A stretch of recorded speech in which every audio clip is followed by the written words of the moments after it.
eyes of my heart, I want to see you. I want to see you. Open the eyes of my heart, Lord. Open the eyes of my heart. I want to see you. I want to see you. See you, Lord. See you. I live that I'm shining in the light of your glory. Pour out your power and love as we sing holy, holy, holy. Open the eyes of my heart, Lord. Open the eyes. I want to see you. I want to see you. Open the eyes of my heart, Lord. Open the eyes of my heart. I want to see you. I want to see you. See you high and live that I'm shining in the light of your glory. Pour out your power and love as we sing holy, holy, holy. To see you high and live that I'm shining in the light of your glory. Pour out your power and love as we sing holy, holy, holy. Holy, holy, holy. Holy, holy, holy. Holy, holy, holy. I want to see you. Holy, holy, holy. Holy, holy, holy. Holy, holy, holy. I want to see you. Berikan sorak-sorai pada Tuhan kita. Oh, we give you praise, oh God.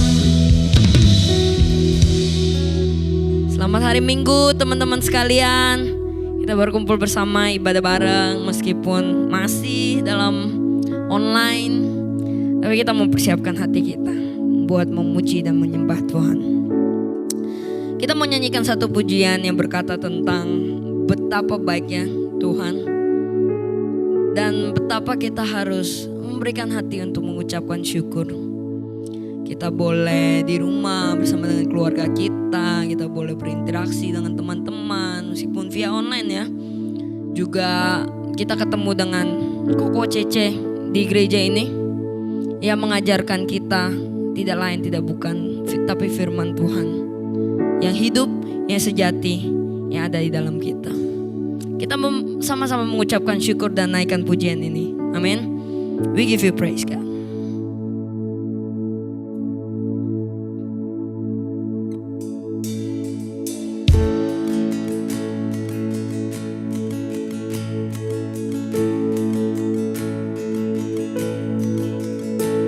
Oh, I've heard 1,000 stories of what they think you're like, but I've heard the tender whisper of love in the dead of night. Can you tell me that you please and that I'm never alone? You're a good, good Father. It's who you are. It's who you are. It's who you are. And I'm loved by you. It's who I am. It's who I am. It's who I am. Oh, I've seen many searching for answer far and wide, but I know we're all searching for answer, only you provide, 'cause you know just what we need before we say a word. You're a good, good Father. It's who you are. It's who you are. It's who you are, and I'm loved by you. It's who I am. It's who I am. It's who I am. You're a good, good Father. It's who you are. It's who you are. It's who you are, and I'm loved by you. It's who I am. It's who I am. It's who I am. You are perfect in all of your way. Perfect in all of your way. You are perfect in all of your way to us. Thank you, Lord. You are perfect in all of your ways. Perfect in all of your ways. You are perfect in all of your ways to us. You're a good, good Father. It's who you are. It's who you are. And I'm loved by you. It's who I am. It's who I am. It's who I am. You're a good, good Father. It's who you are. It's who you are. It's who you are, and I'm loved by you. It's who I am. It's who I am. It's who I am. You're a good, good Father. It's who you are. It's who you are. It's who you are, and I'm loved by you. It's who I am. It's who I am. It's who I am. Oh Lord.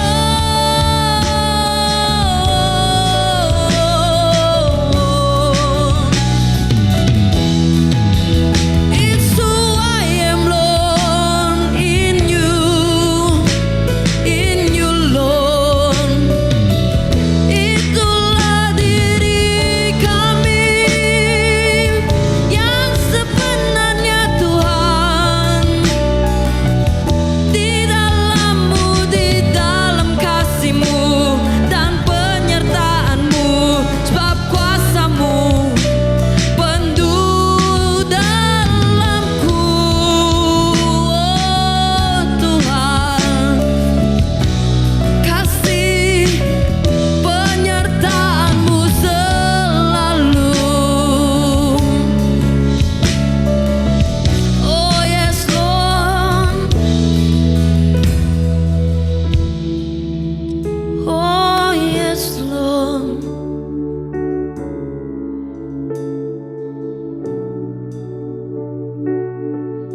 Hidup kami, Tuhan, adalah kesempatan untuk mengenal-Mu, Tuhan, setiap hari. Yes Lord, kami mau membawa hidup kami, Tuhan. Segalanya milik kami, Tuhan. Kami mau belajar hormat kepada firman-Mu, tunduk kepada firman-Mu, Tuhan. Sebab di luar Engkau, sungguh Tuhan tidak ada hidup yang lebih layak dijalani, Tuhan, selain daripada mengikuti Engkau. Ajarkan kami, Tuhan, tiap hari untuk mengenal-Mu lebih dan lebih dan lebih lagi, Tuhan. Kami serahkan hati kami dan hidup kami.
itu saya berdoa buat kalian semua, buat kita semua di gereja BCC ini masih dalam semangat yang sama seperti sebelum kita semuanya mengalami situasi pandemi seperti ini ya. Bagaimana semangat kita masuk ke rumah Tuhan, membawa pujian kepada Tuhan, terutama belajar firman Tuhan. Saya berdoa semangat yang sama masih ada bersama dengan kita. Ya, teman-teman, mari kita buktikan kasih kita kepada Tuhan, cinta kita kepada Tuhan dengan mengikuti semua rangkaian ibadah dengan baik. Ya, khotbah-khotbah kita belajar dengan baik, pujian kita naikkan dengan baik. Ya, minggu lalu pastor kita, Pastor Agus, Pastor Acan mengajarkan kepada kita semua jemaat, ya. Sukacita bagi kita murid Kristus yang paling terbesar adalah ketika kita belajar firman Tuhan dan kita menyatakan kasih kita kepada Tuhan. Nah, di mana kita bisa menyatakan itu semua? Di ibadah. Karena di ibadah kita menaikkan syukur kita, menaikkan ucapan terima kasih kita, menunjukkan kasih kita kepada Tuhan. Yang kedua, kita belajar firman-Nya. Ya, jadi pastikan, mari kita berkomitmen bahwa setiap kali kita beribadah adalah ibadah yang sejati. Amin. Nah, teman-teman, mari kita berdoa sebelum kita masuk ke dalam pemberitaan firman Tuhan. Kiranya hari ini kita boleh belajar sesuatu. Mari kita berdoa. Tuhan, terima kasih atas segala berkat dan perlindungan-Mu kalau kami boleh ada dalam keadaan yang baik. Mungkin kami sudah dengar banyak orang-orang dekat kami Tuhan yang terpapar virus corona ini, tapi hari ini kami masih dalam keadaan yang baik. Ini ucapan syukur kami Tuhan. Tapi kami naikkan doa kami buat teman-teman kami, sahabat-sahabat kami, atau saudara-saudara kami yang terkena virus ini Tuhan. Kami berdoa Tuhan memberikan kesembuhan bagi mereka, kekuatan bagi mereka. Karena kami percaya Tuhan bahwa kesembuhan hanya daripada Engkau. Dan biarlah Tuhan kuasa kesembuhan-Mu mengalir dalam tubuh mereka. Terima kasih Tuhan Yesus. Dan sebentar kami akan mendengar firman-Mu. Kami sudah memuji Tuhan, kami menaikkan syukur kami. Dan saatnya kami belajar firman-Mu, biarlah urapan-Mu ada bersama dengan kami. Terima kasih Tuhan. Kami bersyukur dan berdoa. Haleluya. Dalam nama Tuhan Yesus. Amin. Oke, nah teman-teman, kita memasuki bulan Oktober. Dan apa yang kita belajar pada hari ini adalah kita akan belajar mengenai sebuah tema yang paling penting sebenarnya, ya. Nah, tema yang kita angkat adalah Jesus is. Jesus is titik. Ya. Nah, kenapa kita mau angkat tema ini, teman-teman semua? Karena kita mau menjadi sebuah gereja yang memberitakan Kristus dalam setiap khotbah-khotbah kita. Karena tema, karena isi, karena poin yang paling penting di dalam sebuah pemberitaan firman adalah kita memberitakan Kristus bagi jemaat sekalian. Ya, nah, kenapa juga kita mengangkat tema ini? Jesus is titik. Ya, titik itu maksudnya fill in the blank. Buat kalian tuh Yesus itu siapa? Buat saya Yesus itu siapa? Memang di dalam Alkitab dikatakan banyak, apalagi di Yohanes pasal 7, di kitab Yohanes, di Injil Yohanes. Itu Tuhan Yesus memaparkan tentang dirinya, ya, menjelaskan tentang dirinya dalam 7 aku adalah gembala yang baik, aku adalah roti hidup. Pokoknya ada sekitar 7 lah di dalam kitab Yohanes itu. Nah, tetapi kenapa kita mengangkat tema ini? Alasan utamanya adalah supaya teman-teman dan saya tahu personally siapakah Yesus di dalam hidup kita. Nah, sepanjang bulan ini teman-teman kita akan membahas hal itu, ya. Nah, tetapi hari ini yang saya mau angkat adalah sebuah hal yang simple, hal yang singkat, nggak panjang-panjang. Jadi saya berdoa dan saya berharap teman-teman bisa pay attention. Jesus is. Apa yang saya mau bagikan hari ini adalah Jesus is who loves you in your darkest. Yesus adalah seseorang yang paling mencintaimu di dalam masa-masa gelap kehidupan kita. Nah, teman-teman, saya punya satu fobia sebenarnya. Mungkin pertama saya memang takut banget sama serangga ya. Saya belum cek di Google. Ketakutan terhadap serangga itu apa, saya nggak tahu namanya. Itu number one ya. Jadi segala bentuk serangga saya takut, even lalat atau kupu-kupu. Itu saya akan, maksudnya kalau lalat atau nyamuk mungkin ukuran yang kecil yang bisa, kalau kita biasa di rumah tuh mama-mama kita punya tabokan ya, tabokan lalat atau nyamuk gitu. Mungkin kalau ada itu saya lumayan tenang gitu. Jadi tinggal gitu kan. Nah, kalau nyamuk oke lah, itu kecil lah, paling kalau misalnya saya bisa melihat kaki-kakinya, nah itu saya baru merinding gitu kan. Nah, tapi segala bentuk serangga itu saya takut gitu. Terutama yang pastinya kecoa ya, itu sangat menakutkan buat saya gitu. Bahkan saya sebagai orang yang punya mata minus seperti ini, kalau lagi jalan di gang rumah yang gelap gitu, kadang-kadang tuh kayak lampu jalan kita tuh nggak nyala gitu loh. Nah, jalan di lorong di gang rumah masuk ke dalam rumah saya, kalau teman-teman tahu rumah kita kayak gimana jalannya, saya meskipun minus, saya bisa tahu ada pergerakan serangga di jalan yang mungkin sebagian orang tuh bodo amat atau nggak kelihatan gitu karena gelap gitu kan. Tapi kalau saya enggak, saya bisa melihat itu gitu. Saking saya kayaknya untuk serangga udah masuk ke dalam fobia kayaknya ya. Nah, ada satu lagi fobia saya sebenarnya. Nah, fobia saya itu yang ini saya share seperti ini, bukan saya bangga dengan fobia saya ya teman-teman ya. Kita harusnya hidup di dalam Tuhan, itu hidupnya harus berkemenangan. Ya, tapi ini sesuatu yang saya ingin kalahkan banget gitu. Nah, ada satu fobia saya yang lumayan lah ya, lumayan fobia, itu adalah kegelapan. Saya nggak memikirkan setan di dalam kegelapan saya, di dalam sana sebuah ruangan yang gelap dan lain-lain. Kayak contoh saya tidur, saya wajib punya lampu tidur. Kalau saya tidak punya lampu tidur, saya tidak akan bisa tidur. Jadi saya pasti akan nyalain lampu. Jadi waktu itu lampu tidur saya, ya aduh lampu tidur kenapa ya, saya juga bingung ya, cepet rusak. Mau bentuknya Iron Man, bentuknya apalah, pokoknya cepet banget rusak ya. Jadi kalau lampu tidur saya lagi rusak dan saya belum beli di Tokped, saya pasti nyalain lampu. Saya nggak afraid of setan atau apa, no. Tetapi sekali ruangan itu gelap, saya punya pikiran udah kemana-mana, kekhawatiran, dan pokoknya pikiran-pikiran yang nggak enak semuanya ada di sini, gitu. Nah, tapi waktu lampu dinyalakan, terang, semua perasaan nggak enak dan pikiran dan semuanya itu hilang, gitu. Nah, jadi saya juga nggak tahu, tapi mungkin itu memang yang harus saya kalahkan, ya. Karena ada satu firman Tuhan yang mengatakan bahwa kita harus, aku menundukkan pikiranku di bawah pikiran Kristus. Nah, teman-teman, tapi bukan itu yang saya mau bahas. Ilustrasi seperti ini saya ceritakan bahwa di dalam sebuah kegelapan itu adalah sebuah hal yang nggak enak. Secara fisik, ya, secara mata kita nggak bisa lihat apa-apa, kita nggak bisa ngapa-ngapain. Kalau khusus buat saya tahu teman-teman mungkin enggak, khusus buat saya muncul banyak pikiran yang gak enak, ya.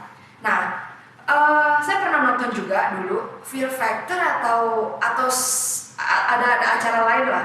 Benar-benar di sebuah ruangan aula yang sangat gelap gulita, mereka harus menjalani sebuah trek-trek yang tidak disediakan tuh banyak binatang-binatang yang serem gitu kan.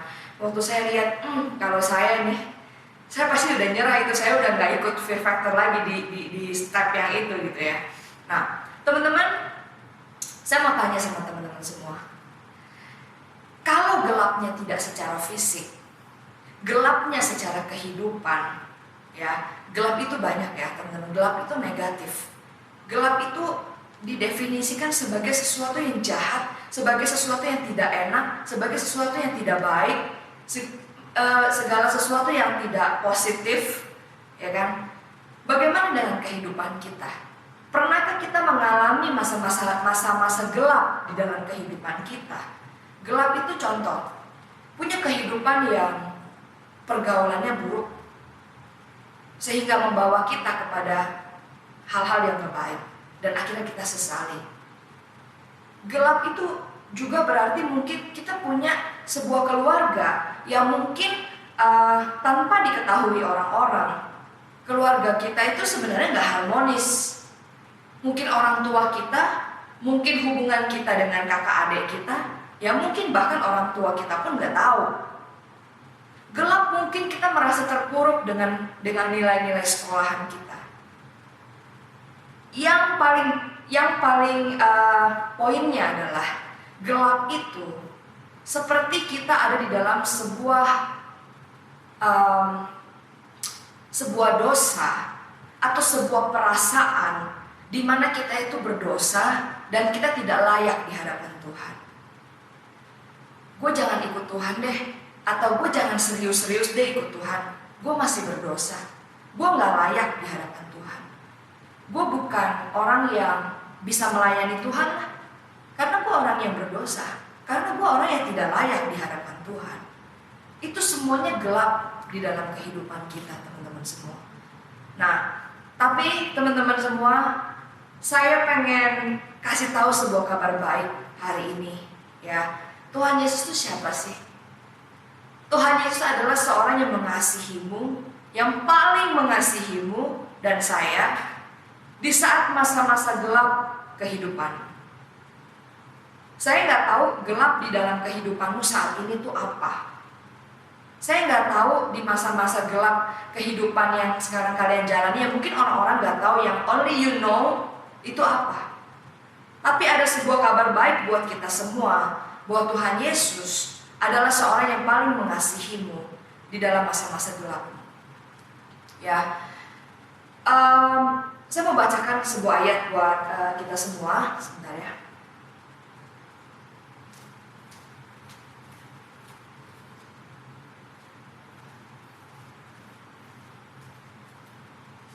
Di dalam Lukas pasal 19, saya mau ceritakan sebuah cerita di dalam firman Tuhan yang menggambarkan sebuah sebuah perjumpaan dengan Kristus di masa-masa kegelapan hidupnya yang akhirnya mengubahkan dia secara personal. Lukas pasal 19 ayat 1. Nah, judulnya adalah Zakheus. Mungkin teman-teman udah sering baca, tapi biarlah kita melihat lebih dalam ya. Yesus masuk ke kota Yeriko dan berjalan terus melintasi kota itu. Di situ ada seorang bernama Zakheus, kepala pemungut cukai, dan ia seorang yang kaya. Ia berusaha untuk melihat orang apakah Yesus itu. Ia berusaha untuk melihat orang apakah Yesus itu, tetapi ia tidak berhasil karena orang banyak, sebab badannya pendek. Maka berlarilah ia mendahului orang banyak, lalu memanjat pohon ara untuk melihat Yesus yang akan lewat di situ. Ketika Yesus sampai ke tempat itu, ia melihat ke atas dan berkata, "Zakheus, segera turun, sebab hari ini aku harus menumpang di rumahmu." Lalu Zakheus segera turun dan menerima Yesus dengan sukacita. Tetapi semua orang yang melihat hal itu bersungut-sungut. Katanya, ia menumpang di rumah orang yang berdosa. Tetapi Zakheus berdiri dan berkata kepada Tuhan, "Tuhan, setengah dari milikku akan kuberikan kepada orang yang miskin. Dan sekiranya ada sesuatu yang kuperas dari seseorang akan kukembalikan 4 kali lipat." Kata Yesus kepadanya, "Hari ini telah terjadi keselamatan pada rumah ini, sebab orang ini pun anak Abraham. Sebab anak manusia datang untuk mencari dan menyelamatkan yang hilang." Nah, teman-teman semua, ada sebuah hal yang terjadi kepada seorang Zakheus yang jahat pada waktu itu setelah perjumpaan dengan Kristus.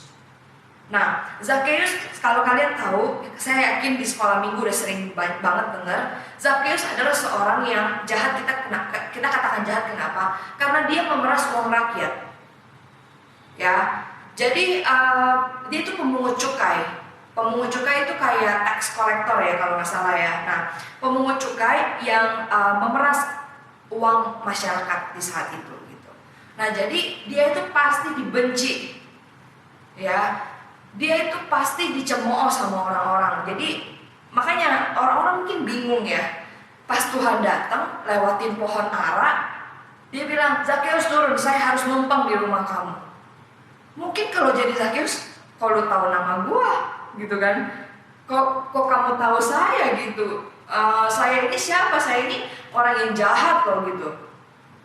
Tapi kalau tahu nama aku, pada gue juga belum pernah ketemu lo, karena kan tadi dikatakan seperti ini. Zakheus penasaran orang apakah Yesus itu, ya kan? Nah akhirnya Tuhan menumpang di rumah dia, makan bersama dengan Zakheus sampai disindir sama orang, Tuhan Yesus makan sama orang-orang yang berdosa.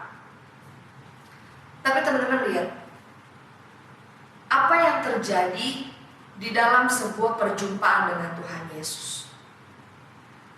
Ada sebuah hati yang terbuka, ada sebuah hati yang rendah hati. Kenapa saya bilang seperti itu? Karena saya yakin mungkin masyarakat atau banyak orang sudah banyak kasih tahu dia jangan seperti itu. Tetapi apa yang dilakukan adalah dia tetap menjadi orang yang jahat. Tetapi perjumpaan dengan Tuhan Yesus itu meluluhkan hatinya. Kenapa? Karena dia dikunjungi Tuhan Yesus, dikasihi oleh Tuhan Yesus di saat masa-masa kelam dalam hidupnya, masa-masa gelap dalam hidupnya, masa-masa jahat dalam hidupnya. Mungkin banyak kali kita berpikir Tuhan Yesus itu hanya mau datang kepada orang yang baik. Kalau buat gue mah, gue nggak layak lah.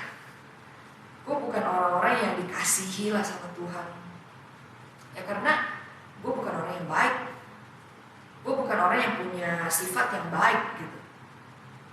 Tapi teman-teman bisa lihat Zakheus kan, bagaimana seorang Tuhan Yesus yang adalah Tuhan, sampai dia pernah katakan begini, aku datang bukan untuk orang yang sehat, tetapi orang yang sakit. Sakit tanda kutip, sakit dalam kehidupannya, sakit dalam jiwanya, yang membutuhkan keselamatan, yang membutuhkan pertobatan. Dia datang buat orang-orang seperti itu. Dalam kasihnya kepada kehidupan gelapnya seorang Zakheus, dia menunjukkan itu semua. Dan akhirnya dengan rendah hati Zakheus bilang, aku akan kembalikan uangnya. Dan kalau ada yang kuperas, aku kembalikan 4 kali lipat. Kalau suatu hari dia peras orang lagi, aku kembalikan 4 kali lipat. Apa itu yang terjadi teman-teman? Terjadi sebuah pertobatan. Terjadi sebuah perubahan di dalam kehidupannya karena kasih seorang Tuhan Yesus di dalam masa-masa gelap kehidupannya. Teman-teman, mungkin banyak orang berkata, kok gue kayaknya nggak pernah mengalami Tuhan ya? Kok gue kayaknya nggak pernah mengalami sebuah kasih Tuhan dalam perubahan? Gue kayaknya belum pernah mengalami sebuah kasih Tuhan yang menuju kepada sebuah perubahan. Mungkin kita semuanya merindukan sebuah perubahan hidup. Tapi kok gue enggak ya? Keluarga gue tetap kayak gini, sifat gue tetap kayak begini, gue tetap jadi orang yang brutal, gue tetap jadi orang yang nggak mencintai Tuhan lah. Gue tetap jadi orang yang lebih mencintai dunia ini daripada Tuhan. Mungkin kita belum mengalami sebuah perjumpaan dengan Tuhan.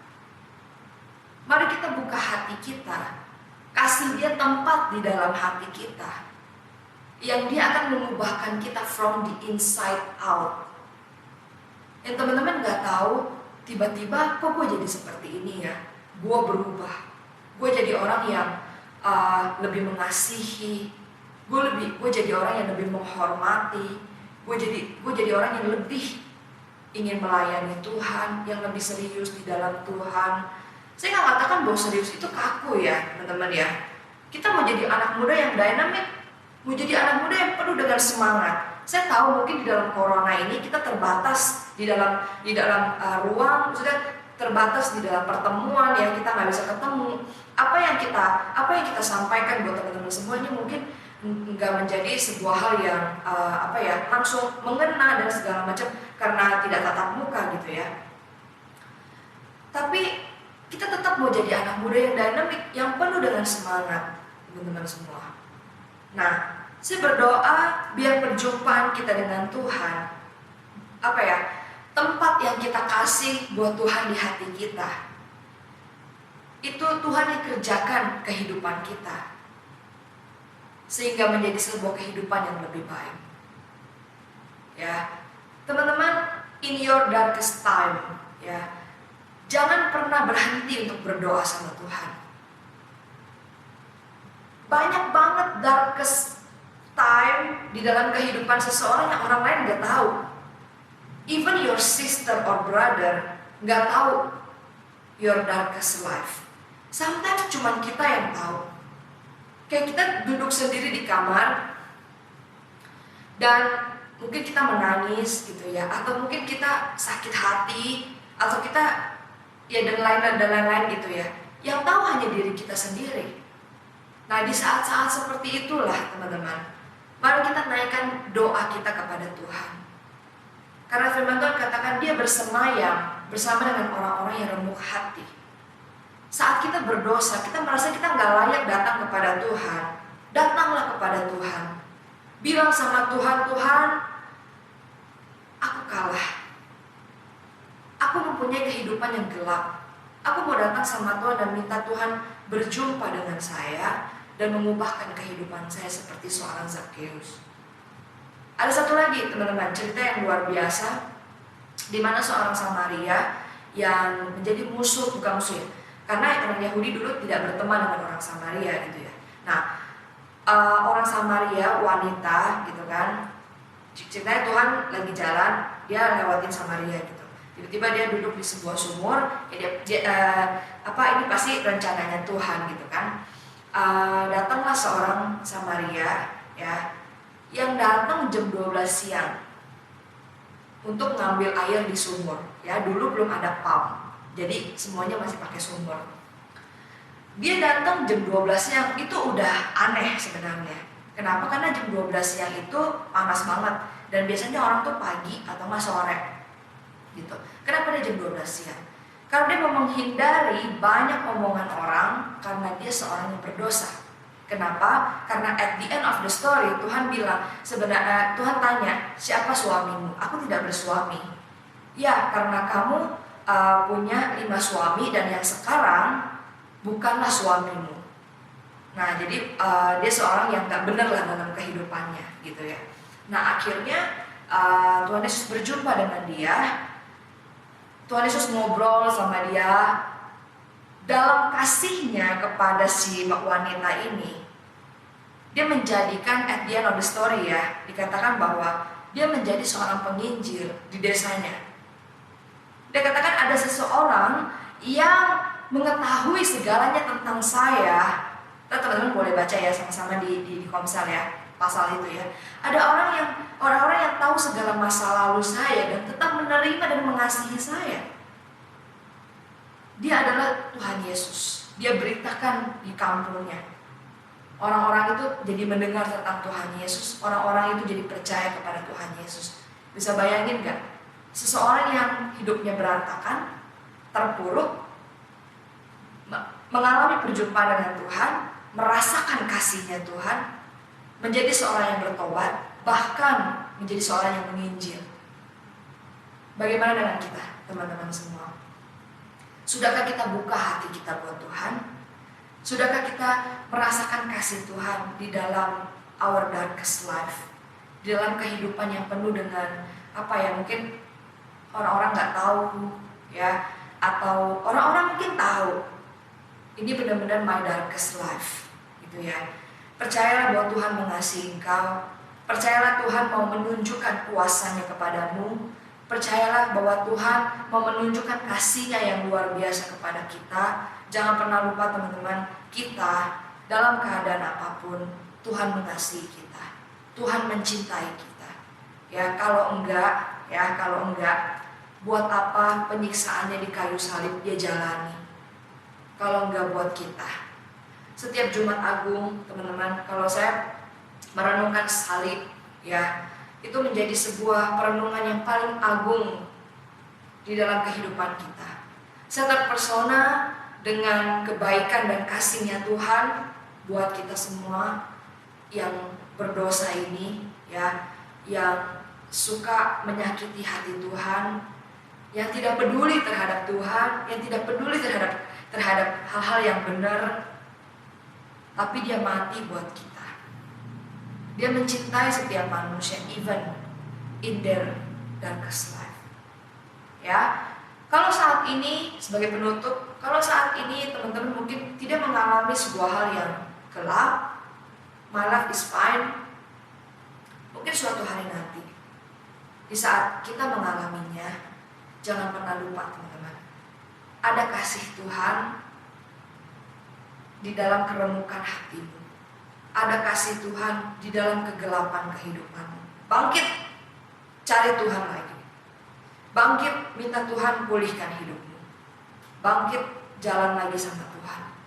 Karena story kita belum selesai sampai kedatangan Tuhan Yesus yang kedua kali. Saya berdoa teman-teman jadi orang yang setia sama Tuhan di dalam umur-umurmu yang bertambah nanti, ya. Anda menjadi orang-orang yang tetap mengasihi Tuhan, tetap melayani Tuhan, ya. Sekarang lagi masa-masa corona, Cece lagi mau merombak beberapa hal di teens kita yang sedang Cece pikirkan. Yang saya berdoa teman-teman semua jadi orang yang garis depan untuk melayani Tuhan, ya. Mari kita jadi orang yang serupa dengan Kristus, berusaha menjadi orang-orang yang lebih lagi tinggal dalam kasih dan karakter Tuhan, ya. Belajar terus firman Tuhan. Kita dipakai Tuhan di zaman akhir ini untuk menjangkau orang-orang yang belum percaya. Amin. Nah, itu yang saya mau bagikan hari ini teman-teman. Mari kita berdoa untuk merenungkan firman Tuhan. Tuhan, terima kasih atas segala berkat dan pimpinan-Mu dalam kehidupan kami.